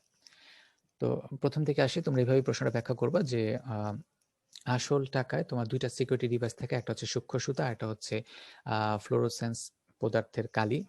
তো ওইখানে যখন তোমার ইউভি রশ্মি ফেলা হয়, সেই ইউভি রশ্মিটা হচ্ছে তোমার 200 থেকে 375 ন্যানোমিটার তরঙ্গ দৈর্ঘ্যের ইউভি রশ্মি যখন ওইটার উপর ফেলা হয়, ওই কালির উপর ফেলা হয়, তখন তার ইলেকট্রনগুলো শক্তি শোষণ করে নিম্ন শক্তি স্তর থেকে উচ্চ শক্তি স্তরে চলে যায়।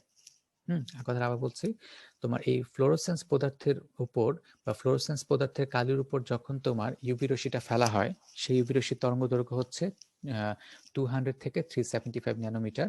এই তরঙ্গ দৈর্ঘ্যের আলো যখন ফেলা হয় তখন তার ইলেকট্রনগুলো শক্তি শোষণ করে নিম্ন শক্তি স্তর থেকে উচ্চ শক্তি স্তরে চলে যায়। তারপর তুমি যখন ইউভি রশ্মির উৎসটা বন্ধ করে দিবা, তখন সেই ইলেকট্রনগুলো আবার শক্তি বিকিরণ করে নিম্ন শক্তি স্তরে নেমে আসবে। তবে এখন সে 380 থেকে 780 ন্যানোমিটার তরঙ্গ দৈর্ঘ্যের রশ্মি বিকিরণ করবে। ঠিক আছে, নির্দিষ্ট তরঙ্গ দৈর্ঘ্যে আলোক রশ্মি বিকিরণ করবে। এখন তুমি যদি নির্দিষ্ট তরঙ্গ দৈর্ঘ্যে আলোক রশ্মি দেখতে পাও বা নির্দিষ্ট বর্ণের আলোক রশ্মি দেখতে পাও, তাহলে সেটা হচ্ছে আসল টাকা বা পাসপোর্ট। আর তুমি যদি কোনো বর্ণের আলো দেখতে না পাও, তাহলে সেটা হচ্ছে জাল টাকা বা জাল পাসপোর্ট। ঠিক আছে। স্যার সূক্ষ্ম সুতার কি থাকে? এটা কি তোমরা বুঝতে পারছো ইউভি রশ্মির ব্যবহারটা? স্যার, হ্যাঁ বলো। ফ্লোরোসেন্স যদি ধরেন যারা নোট বানানো ওরা ইউজ করতে পারে না, সূক্ষ্ম না সুতা না ফ্লোরোসেন্স ওরা পায় না। না না না, এগুলো অনেক বড় বড় জটিল যৌগ, এগুলো নর্মালি এরকম বাজারে পাওয়া যায় না। আর এক একটা টাকার ক্ষেত্রে এক এক ধরনের ফ্লোরোসেন্স পদার্থ ব্যবহার করা হয়ে থাকে। তাতে যদি এতই নলেজ থাকতো তাহলে তো টাকা এইভাবে নকল করার প্রয়োজন পড়তো না, তাই না? আর দ্বিতীয়ত হচ্ছে হয়তো ভবিষ্যতে আরো শিক্ষিত চোর বা ডাকাত আসতে পারে, সেক্ষেত্রে তারা ওগুলা ব্যবহার করতে পারে। তবে এগুলো এত সহজলভ্য নয়, মানে তুমি যে কোনো জায়গায় বাজারে গেলে এগুলো খুঁজে পাবা না। কেউ কি জানো যে ঢাকার এই কেমিক্যাল বাজারটা কোথায়? জি কোথায় স্যার, আসলে কেমিক্যাল শুনছিলাম বেশি যায়? আরামবাগ। হাটখোলা। হাটখোলার দিকে কেমিক্যাল গুলো বেশি পাওয়া যায়। তো সেখানেও কিন্তু এই ধরনের কেমিক্যাল তুমি পাবা না, এগুলো একটু এক্সপেন্সিভ, এগুলো এত সহজে এখানে পাওয়া যায় না। তো তারা কিনতেও পারবে না, তারা ওই নকল নোট কি আমাদের উপমহাদেশে হয় নাকি ওয়ার্ল্ডেও হয়? ওয়ার্ল্ডও হয়। ঠিক আছে, সকল দেশেই এর দৌরাত্ম্য আছে। ঠিক আছে। হ্যাঁ, তো এই ক্ষেত্রে এখন যেগুলো বলবো সেগুলো তোমাদের না জানা না পড়লেও চলবে, মানে এগুলো এমসিকিউতে আসে না। যেমন ধরো 1000 টাকার নোট, সেখানে তুমি যখন ইউভি রশ্মি ফেলবা, তারপর সেখান থেকে যে তোমার আলোকচ্ছটা নির্গত হবে সেটা হবে তোমার হালকা বেগুনি ও হালকা হলুদ বর্ণের আলো। ঠিক আছে। আর 500 টাকা ও 100 টাকার নোটে দেখা যায় হালকা লালচে, হালকা বেগুনি ও হালকা হলুদ বর্ণের আলোক রশ্মি সেখান থেকে নির্গত হয়। ঠিক আছে। এবং সেখানে তোমার ওই দ্বিধাতব অক্সাইডের কিছু জটিল যৌগ সেখানে ব্যবহার করা হয়ে থাকে। ওকে, তাহলে এই হচ্ছে তোমার জাল টাকা ও জাল পাসপোর্ট শনাক্তকরণের পদ্ধতি। এটা খ নম্বরের প্রশ্ন এসে থাকে বা গ নম্বরে আসতে পারে, খুব ইম্পর্টেন্ট। তো এই প্রশ্নটা লেখার সময় কেউ যদি ফ্লোরোসেন্স পদার্থের কালির কথা ভুলে যাও, তাহলে কিন্তু ওইখানে 1 নাম্বার আগেই মাইনাস। ঠিক আছে, ওইটা অবশ্যই বলতে হবে। স্যার, নোটে কি পুরোটাই ফ্লোরোসেন্স কালি দিয়ে করে নাকি না না একটা না অংশ আছে না না, নির্দিষ্ট? একটা নির্দিষ্ট অংশ আছে, একটা নির্দিষ্ট অংশের লেখাটা হচ্ছে শুধুমাত্র ফ্লোরোসেন্স কালি দিয়ে লেখা। ঠিক আছে, ওই ওই লেখাটার উপরে ইউভি লাইটটা ফেলা হয়। এখানে ওই আচ্ছা, যে সুতার কোনো কাজ আছে? সুতা হ্যাঁ হ্যাঁ, ওই সূক্ষ্ম সুতাটা শুধুমাত্র আসল টাকাতে ব্যবহার করা হয়, ওইটাই শুধুমাত্র তুমি তাকালে দেখতে পারবা। নকল টাকাতে ওই সূক্ষ্ম সুতাটা ব্যবহার করা হয় না। ব্যবহার করা হয় না মানে ওরা ওটা ব্যবহার করতে পারে না। তো ওইটা দেখো তুমি চিনতে পারবা। এখন তো আরো অনেক পয়েন্ট দেখানো হয় যে কিভাবে টাকা তোমার চিনতে পারবা। যেমন ধরো আহ জলছাপ। জলছাপটাও তোমার এখনকার নোট মানে নকল নোটে থাকে না। তারপর হচ্ছে এই যে টাকার দুইটা প্রান্ত, হ্যাঁ, খেয়াল করো এই যে লাল দাগ দিলাম, এই দুইটা প্রান্ত যদি একটার সাথে একটা মিলাও, এই নোটটাকে যদি এইভাবে নিয়ে এসে এই প্রান্তের সাথে মিলাও, তাহলে দেখবে একটা ফুলের ছবি পাওয়া যাচ্ছে বা কোনো পাতার ছবি পাওয়া যাচ্ছে। সেটা কিন্তু নকল টাকায় থাকে না। আরেকটা হচ্ছে এই যে নোটের এখানে লেখা আছে 1000, এইটার তুমি অ্যাঙ্গেল চেঞ্জ করার সাথে সাথে তার কালার চেঞ্জ হবে। তুমি সোজা ধরলে একরকম কালার, একটু বাঁকা ধরলে, লাইটের নিচে একটু বাঁকা ধরলে কালারটা একটু অন্যরকম দেখাবে। তো এগুলো শুধুমাত্র আসল নোটই থাকে, নকল নোটে কিন্তু এটা থাকে না। ঠিক আছে, ওকে। এরপর আসি আমরা আয়ার রশ্মি। আয়ার রশ্মি তোমার চিকিৎসা ক্ষেত্রে ব্যবহার করা হয়ে থাকে। তো আয়ার রশ্মির রেঞ্জটা যেহেতু অনেক বড়, এটাকে 3টা অঞ্চলে ভাগ করা হয়েছে। একটাকে বলা হয় নেয়ার আয়ার, একটাকে বলা হয় মিডল আয়ার, আর একটাকে বলা হয় ফার আয়ার।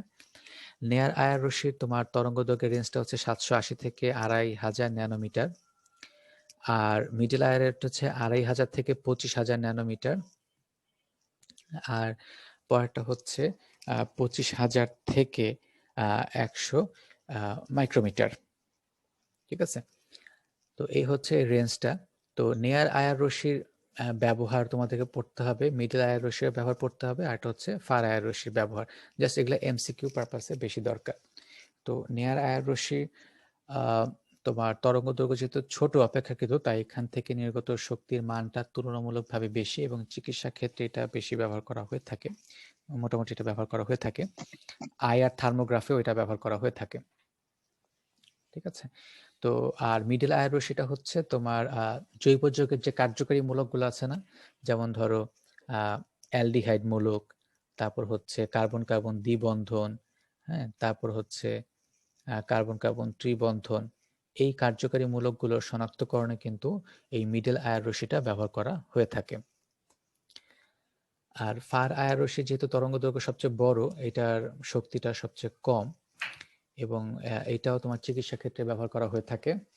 আর আরেকটা কথা এখানে তোমাদের জানা থাকা প্রয়োজন, সেটা হচ্ছে আমাদের শরীরে যে তোমার বিপাক ক্রিয়া ঘটে, সেই বিপাক ক্রিয়ার ফলে যে তাপ শক্তিটা নির্গত হয়, সেটাও কিন্তু আয়ার রশ্মি, এবং সেটাই কিন্তু আয়ার থার্মোগ্রাফে তুলে ধরা হয়। ঠিক আছে, ওই আয়ার মেশিনের মাধ্যমে ওই শক্তিটা গ্রহণ করে সেই জায়গার একটা চিত্র প্রদর্শন করা হয়, যেটাকে বলা আয়ার থার্মোগ্রাফ মেডিকেলের ভাষায়। তো এখানে এই চিকিৎসা ক্ষেত্রে আয়ার রশ্মি তোমার দুটি পদ্ধতি ব্যবহার করা হয়, একটাকে বলা হয় লো ইমিশন, আর একটাকে বলা হয় হাই ইমিশন লেজার। লো ইমিশন লেজারটা হচ্ছে এখানে ফার আয়ার রশ্মি ব্যবহার করা হয়ে থাকে, এবং যা ত্বকের নিচে টিস্যুকে উত্তপ্ত করে, তখন ওই স্থানে তোমার রক্ত সঞ্চালন বেড়ে যায়, ফলে দেহকোষ ও মাংসপেশি স্বাভাবিক হয় এবং বিভিন্ন জয়েন্টের সচলতা বাড়ে, ব্যথার উপশম হয়। তো কোনো জায়গায় যখন তোমার ব্যথার কারণে পেশিতে আড়ষ্টতা চলে আসে, হাত পা সহজে নাড়ানো যায় না, সেই ক্ষেত্রে তুমি যদি এই আয়ার রশ্মিটা প্রয়োগ করো, তখন তোমার ত্বকের টিস্যুগুলো উদ্দীপ্ত হবে, এবং উদ্দীপ্ত হওয়ার সাথে সাথে রক্ত সঞ্চালনটা বেড়ে যাবে, আর এর ফলে তোমার ওই মাংসপেশিটা একটু স্বাভাবিক হবে, তুমি নড়াচড়াটা করতে পারবা, হাত বা পায়ের ওই পেশিগুলো নড়াচড়া করা যায়, এবং ব্যথার উপশম হয়। তারপর ঘাড়ের মাংসপেশি শক্ত হওয়া বা ফ্রোজেন শোল্ডার যেটাকে বলা হয়, এই ফ্রোজেন শোল্ডার চিকিৎসাও কিন্তু এই ফার আয়ার রশ্মিটা ব্যবহার করা হয়ে থাকে। এটা কিন্তু এমসিকিউ তো অনেক এসে থাকে। ঠিক আছে, তারপর হচ্ছে ফিজিওথেরাপি, জনপ্রিয় চিকিৎসা পদ্ধতি হলো ফিজিওথেরাপি, এতেও এই রশ্মি ব্যবহার করা হয়ে থাকে। আর হাই ইমিশন লেজার পদ্ধতি, এতে তোমার নেয়ার আয়ার রশ্মি ব্যবহার করা হয়, যা ত্বকের প্রায় 4 সেন্টিমিটার ভেতরে পর্যন্ত প্রবেশ করে, এবং এটি ত্বকের বিভিন্ন ক্ষতিগ্রস্ত কোষ ও টিস্যুর স্থানে নতুন কোষ বা টিস্যু সৃষ্টিতে উদ্দীপনা জাগায়, এবং আঘাতপ্রাপ্ত ও ক্ষতিগ্রস্ত টিস্যুতে স্নায়ু জালিকার পুনঃস্থাপনে উদ্দীপক রূপে কাজ করে। আর এছাড়া ফার আয়ার রশ্মি একটা ব্যবহার করতে ভুলে গেছি, ফার আয়ার রশ্মির সাহায্যে আসলে তোমার শিশুদের ক্ষেত্রে মস্তিষ্কের যে ক্ষত সেটাও নির্ণয় করা যায়, এবং তোমার রক্তের যে অক্সিজেন কতটুকু অক্সিজেন রক্তের মধ্যে আছে সেটাও কিন্তু নির্ণয় করা যায়। ঠিক আছে,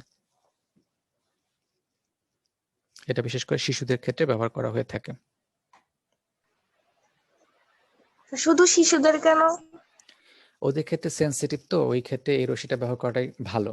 ওদের ক্ষেত্রে ওই আরো নিম্ন তরঙ্গ দৈর্ঘ্যের রশ্মি ব্যবহার করলে সেখানে শক্তির পরিমাণটা বেশি থাকবে, যেটা তাদের সেন্সিটিভ, যেহেতু শিশুরা অনেক সেন্সিটিভ, তাদের ক্ষেত্রে এটা আরো বেশি ক্ষতি করতে পারে। এই জন্য ফায়ার আই রশ্মিটা ওদের ক্ষেত্রে সবচেয়ে বেশি ব্যবহার করা হয়ে থাকে, যেটা অনেকটা নিরাপদ।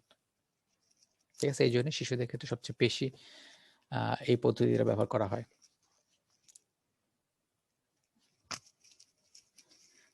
এই হলো আইআর রশ্মির ব্যবহার।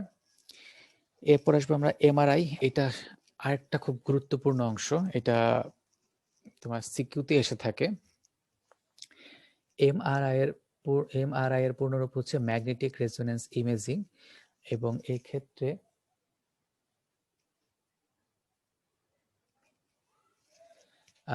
যে মেশিনের সাহায্যে তোমার বাহ্যিক চৌম্বক ক্ষেত্র ও রেডিও ফ্রিকোয়েন্সির সাহায্যে বা প্রভাবে মানবদেহের অসুস্থ কোষের যে ত্রিমাত্রিক চিত্র ধারণ করা হয় সেটাকে বলা হয় এমআরআই। হ্যাঁ, আর এমআরআইটা হচ্ছে এই এনএমআর এর মূলনীতির উপর প্রতিষ্ঠিত।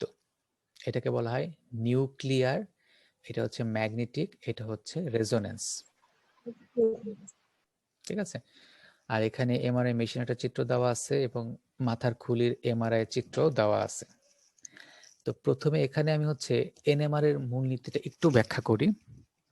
আমাদের পরমাণুর নিউক্লিয়াসে যে প্রোটনগুলো আছে সেই প্রোটনগুলো কিন্তু নিজ অক্ষে আবর্তন করতে থাকে। সেই প্রোটনগুলো নিজ অক্ষে আবর্তন করতে থাকে, সেটা হতে পারে ঘড়ি কাঁটার বিপরীত দিকে বা সেটা হতে পারে ঘড়ি কাঁটার দিকে, দুইভাবে সে আবর্তন করতে পারে। ঠিক আছে, এবং যদি সেখানে জোড় সংখ্যক প্রোটন থাকে, যেমন ধরো 2টা প্রোটন থাকে, তাহলে একটা প্রোটনের দ্বারা সৃষ্ট চৌম্বক ক্ষেত্র আরেকটা প্রোটনের দ্বারা সৃষ্ট চৌম্বক ক্ষেত্র দ্বারা প্রশমিত হয়ে যায়। কিন্তু যদি বিজোড় সংখ্যক থাকে, যেমন ধরো 3টা আছে প্রোটন, তাহলে এই একটার চৌম্বক ক্ষেত্র আরেকটার চৌম্বক ক্ষেত্র দ্বারা প্রশমিত হয়ে গেল, তারপর আরো একটা রয়ে গেছে, সেটা কিন্তু আরেকটা চৌম্বক ক্ষেত্র সৃষ্টি করে। এটাকে কিন্তু কেউ প্রশমিত করতে পারে না। তাহলে ওভারঅল ওই পরমাণুটার একটা চৌম্বক ধর্ম থাকে। ঠিক আছে, যেমন ধরো কার্বন 13, তারপর হচ্ছে হাইড্রোজেন। হাইড্রোজেনে আছে একটাই প্রোটন, সেই একটাই নিজ অক্ষে ঘুরতেছে এবং একটা চৌম্বক ক্ষেত্রের সৃষ্টি করতেছে। ঠিক আছে, এখন এই চৌম্বকটা তোমার নিজ অক্ষে ঘুরতেছে এইভাবে। এখন তুমি যদি বাইরে থেকে আরেকটা চৌম্বক প্রয়োগ করো, চৌম্বক ক্ষেত্র প্রয়োগ করো, যেটাকে আমরা বলি বাহ্যিক চৌম্বক ক্ষেত্র প্রয়োগ করো। চৌম্বক ক্ষেত্র প্রয়োগ করা মানে কিন্তু একটা শক্তি প্রয়োগ করা, এবং শক্তি প্রয়োগ করার ফলে এই প্রোটনটা কিন্তু এরকম স্থিরভাবে আর ঘুরতে পারে না। তখন সে স্তিমিত হয়ে যাওয়া লাটিমের মতো এইভাবে ঘুরতে থাকে, একবার এই সাইডে চলে যায়, একবার এই সাইডে যায়, এইভাবে সে ঘুরতে থাকে, স্তিমিত হয়ে যাওয়া লাটিমের মতো ঘুরতে থাকে। এটা কিন্তু তার জন্য স্থিতিশীল অবস্থা না। তখন সে কি করে, ধীরে ধীরে শক্তি বিকিরণ করে সে কিছুটা স্থিতিশীল অবস্থায় আসে। তখন আর এতটা জায়গা জুড়ে ঘুরে না, এতটুকু জায়গা জুড়ে সে ঘুরতে থাকে।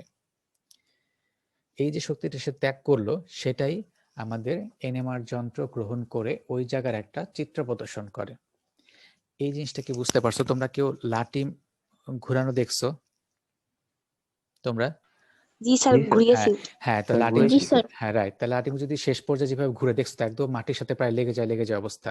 তার মানে তুমি যখন বাইরে থেকে চৌম্বক ক্ষেত্র প্রয়োগ করতেছো, তখন ওই প্রোটনটার অবস্থা হয় ঠিক সেই রকম, সে প্রায় মাটির সাথে ঘষা খেয়ে যাচ্ছে, এরকম একটা অবস্থা।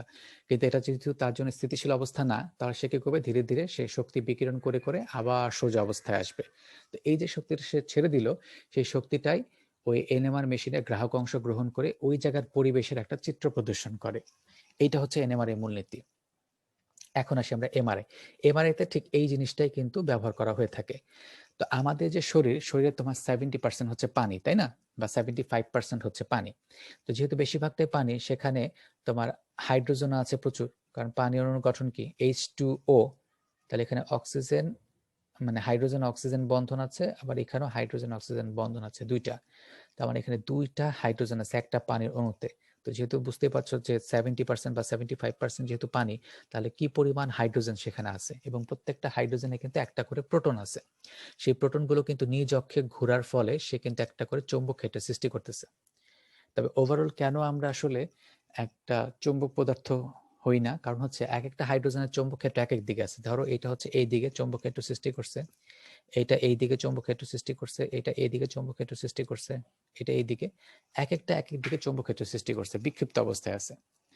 এখন যখন আমি বাইরে থেকে আরেকটা চৌম্বক ক্ষেত্র প্রয়োগ করব, মানে এমআরআই মেশিনটা কি করে, পরবর্তীতে আমাদের শরীরের উপর একটা চৌম্বক ক্ষেত্র প্রয়োগ করে।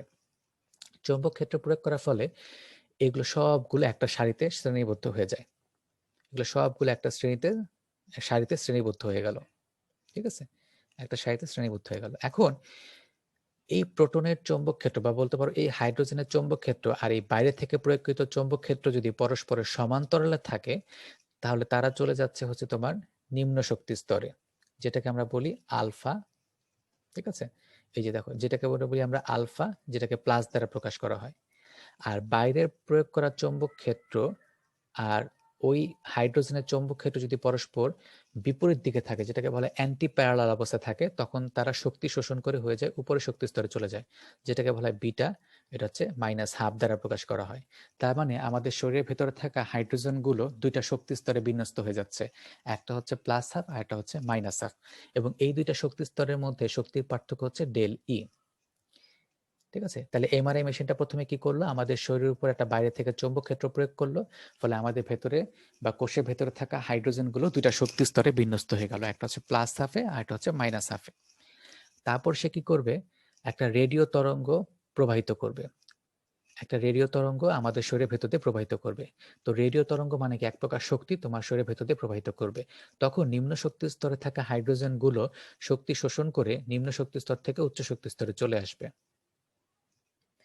তারপরে মেশিনটা কি করবে, ওই রেডিও তরঙ্গের যে উৎস ছিল সেটা বন্ধ করে দিবে। তাহলে যে প্রোটনগুলো বা যে হাইড্রোজেনগুলো উপরে গেছিল সেগুলো আবার শক্তি বিকিরণ করে নিচে নেমে আসবে।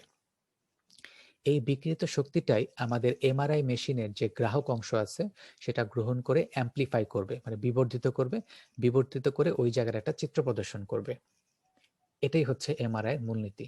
এখন আমাদের শরীরের যে অঙ্গগুলো অসুস্থ থাকে সেই অংশে তোমার পানির পরিমাণ বেশি থাকে, পানির পরিমাণ বেশি থাকা মানে সেখানে হাইড্রোজেন বেশি থাকা, আর হাইড্রোজেন বেশি থাকা মানে সেখানে তোমার নিম্ন শক্তি স্তরেও হাইড্রোজেন বেশি থাকবে, ফলে বেশি সংখ্যক হাইড্রোজেন নিম্ন শক্তি স্তর থেকে উচ্চ শক্তি স্তরে যাবে এবং তারা বেশি পরিমাণ শক্তি বিকিরণ করে আবার নিম্ন শক্তি স্তরে নেমে আসবে। তাহলে সেই জায়গার চিত্রটা কি হবে, অনেক বেশি গাঢ় হবে। তো এই চিত্রটাই তুমি একটা স্বাভাবিক মানুষের চিত্রের সাথে মিলালেই তুমি অসুস্থ অঞ্চলটাকে আইডেন্টিফাই করতে পারবা। এটাই হচ্ছে এমআরআই এর মূলনীতি। এবং এমআরআই মূলনীতি যখন পড়া হবে বা এই ধরনের প্রশ্ন যখন আসবে, অবশ্যই তোমাকে এই দুইটা চিত্র অবশ্যই দিতে হবে, ঠিক আছে। এখন এমআরআই নিয়ে যদি কারো কোনো কোশ্চেন থাকে, কোশ্চেনটা জিজ্ঞেস করতে পারো। Sir, NMR nuclear medical resonance যেটা, ওটার মূলনীতিটা কি পানি দিয়ে নাকি না, প্রোটন দিয়ে? ওইটা হচ্ছে প্রোটন দিয়ে, ওইটা হচ্ছে প্রোটনের উপর বেস করে, যেগুলোতে বিজোড় সংখ্যক প্রোটন আছে তাদের উপর বেস করে। যেমন ধরো হাইড্রোজেন। স্যার, আর যেগুলো, হ্যাঁ বলো। জি স্যার। হাইড্রোজেন বা কার্বন বলুন, 13 যেগুলোতে বিজোড় সংখ্যক প্রোটন আছে তাদের ক্ষেত্রে এটা। আর স্যার, আমাদের এখানে যখন শক্তি দেওয়া হয়েছিল চৌম্বক ক্ষেত্রের, তখন যেগুলা উপর থেকে নিচে গেছিল, নিচে শক্তি স্তরে, ওগুলা কি করবে পরে? মানে তুমি যখন বাহ্যিক চৌম্বক ক্ষেত্র প্রয়োগ ওই যেগুলো করছিলা, সমান্তরাল, হ্যাঁ সমান্তরাল যেগুলো ছিল, সমান্তরালে ছিল। হ্যাঁ ওগুলা তো যে নিম্ন শক্তি স্তরে আছে, এই যে নিম্ন শক্তি স্তরে আছে, হ্যাঁ। আর উপরে শক্তি স্তরে কিছু ওগুলা পরে গেছে চেঞ্জ হবে না? না, ওগুলা বলতেছি, এগুলা ধরো নিম্ন শক্তি স্তরে আছে, আর যেগুলো অ্যান্টি প্যারালাল ছিল ওগুলো উপরে শক্তি স্তরে আছে, হ্যাঁ। এই পর্যন্ত কি বুঝতে পারছো তুমি? তুমি বাহ্যিক চৌম্বক ক্ষেত্র নিম্ন শক্তি স্তরে কিছু গেছে, উপর শক্তি স্তরে কিছু দিছে, তারপর কিন্তু তুমি রেডিও তরঙ্গ প্রবাহিত করছো, এই কথা কিন্তু বুঝতে, এটা তুমি রেডিও ফ্রিকোয়েন্সি দিছো, তাহলে রেডিও ফ্রিকোয়েন্সি কি একটা শক্তি না? সেই শক্তির ফলে এই নিম্ন শক্তি স্তরে যে হাইড্রোজেন গুলো আছে সেই হাইড্রোজেন গুলো উপরে শক্তি স্তরে গেছে, বুঝতে পারছো? মানে যারা প্যারালাল অবস্থায় ছিল তারাই শক্তি শোষণ করে উপরে গেছে, তারপর তারাই আবার শক্তি বিকিরণ করে নিম্ন শক্তি স্তরে নেমে আসবে যখন তুমি রেডিও উৎসটা বন্ধ করে দিবা, আর সেই শক্তিটাই গ্রহণ করে একটা চিত্র সে প্রদর্শন করবে। আর অসুস্থ অংশে পানির পরিমাণ বেশি থাকে, তাহলে সেই জায়গার চিত্রটা গাঢ় হয় এবং সহজে আমরা অসুস্থ অঞ্চলটা আইডেন্টিফাই করতে পারি বা অসুস্থতার পরিমাণটা আইডেন্টিফাই করতে পারি, কতটুকু ক্ষতিগ্রস্ত হয়েছে, বুঝতে পারছো? তো যেহেতু এখানে আমি রেডিও তরঙ্গ ব্যবহার করতেছি এই চিত্র তোলার ক্ষেত্রে, এটা কিন্তু অনেক সেফ, কারণ এটা তরঙ্গ দৈর্ঘ্যটা অনেক বড়, শক্তির মান অনেক ছোট, এক্স-রের তুলনায় এটা অনেক ভালো। আর পরবর্তীতে চৌম্বক ক্ষেত্রটা মানে মেশিনটা বন্ধ করে দিলেই তোমার শরীরের উপর চৌম্বক ক্ষেত্র প্রয়োগ করাটা বন্ধ হয়ে যাবে। ঠিক আছে? স্যার, ওকে। অসুস্থ স্থানে হচ্ছে আপনার পানি পরিমাণ বেশি থাকে। হ্যাঁ হ্যাঁ, পানি বুঝছেন? ওই কোষে পানি পরিমাণ বেশি থাকে, এই জন্য ওই জায়গার চিত্রটা অনেক বেশি গাঢ় হয়। ঠিক আছে? জি স্যার, ওকে। জি স্যার, বুঝছি। হ্যাঁ, আর এমআরআই কাদের ক্ষেত্রে এখানে আরো কিছু এমআরআই উপযোগিতা আছে, অসুবিধা আছে। অসুবিধার কথাটাই বলে দেই। অসুবিধাটা কি? সেটা হচ্ছে যাদের হার্টে প্রবলেম থাকে, হার্টে পেসমেকার ইউজ করা হয়, কৃত্রিম হৃদস্পন্দন যন্ত্র, এগুলো হচ্ছে মেটালের তৈরি। তারপর যাদের রিং পরানো হয় হার্টে, তাদের ক্ষেত্রে কিন্তু এমআরআই করা যায় না, কারণ এখানে ওই যে তুমি বাইরে থেকে চৌম্বক ক্ষেত্র প্রয়োগ করতেছো, সেই চৌম্বক দ্বারা কিন্তু এই পেসমেকারটা আকর্ষিত হবে, সেটা কিন্তু তোমার শরীরের জন্য অনেক, মানে ওই লোকটা মারাও যেতে পারে এই বাহ্যিক চৌম্বক ক্ষেত্র প্রয়োগ করার ফলে, পেসমেকারকে আকর্ষণ করার ফলে। ঠিক আছে? এই জন্য তাদের ক্ষেত্রে এমআরআই করা যায় না। আরেকটা হচ্ছে ধাতব যন্ত্র খুলে নিয়ে তারপর এমআরআই করতে হয়, কারণ এখানে যেহেতু তুমি চৌম্বক ক্ষেত্র প্রয়োগ করতেছো, কারোর শরীরে কোনো ধাতব পদার্থ থাকতে পারবে না এমআরআই করার আগে। আর ওইখানে মেশিনে প্রচন্ড শব্দ হয়, এই জন্য তাদের কানে খুব ভালো মানের তোমার ব্যবহার করা হয়, কি বলে এটাকে, মাইক্রোফোন জাতীয় পদার্থ ব্যবহার করা হয়, যাতে তোমার মানে হেডফোন জাতীয় পদার্থ ব্যবহার করা হয়, যাতে তোমার কান সম্পূর্ণরূপে বন্ধ থাকে, কোনো শব্দ তুমি শুনতে না পাও, বাইরের শব্দ। ঠিক আছে? এই হচ্ছে এর ব্যবহার অসুবিধা। তো আজকে এই পর্যন্তই। ঠিক আছে? নেক্সট দিন আমরা আরো কিছু থিওরি আছে, ওগুলো পড়ে ম্যাথের দিকে চলে যাব বুধবার দিন। স্যার বলো। স্যার বইতে বোর পরমাণু মডেলের পরে জেনে নাও দিয়ে L = I × ওমেগা দিয়ে একটা সূত্র আছে স্যার, এটা কিসের? ওইটা হচ্ছে যে তোমার, আবার বলো, Z = স্যার L = হচ্ছে I × ওমেগা। ও আচ্ছা আচ্ছা, কৌণিক ভরবেগের সূত্র, সমীকরণ দেওয়া। আর ওই তোমার কোয়ান্টাম তত্ত্বের ক্ষেত্রে এই এল এর সমীকরণ অনেক জায়গায় দেখবা, ওইখানে তোমার এই